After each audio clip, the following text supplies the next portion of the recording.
ఈరోజు లంచ్కి prawns and మునక్కాయ కర్రీ కుక్ చేస్తున్నాను. చాలా ఈజీ అండ్ సింపుల్ రెసిపీ. నేను కావాల్సినవన్నీ కట్ చేసి పెట్టుకున్నాను.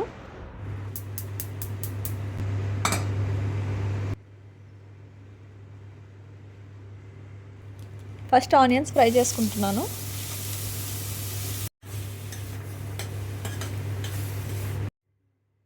రెండు స్లిట్ చేసిన చిల్లీస్ వేస్తున్నాను.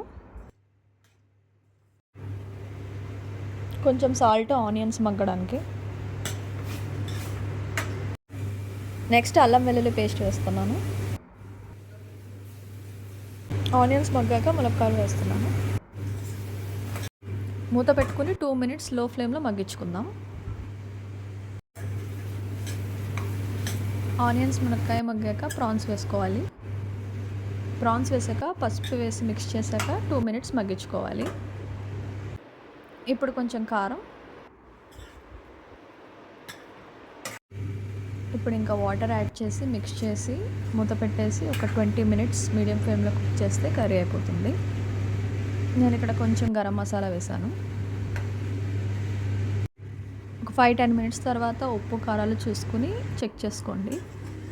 కర్రీ అయితే అయిపోయింది.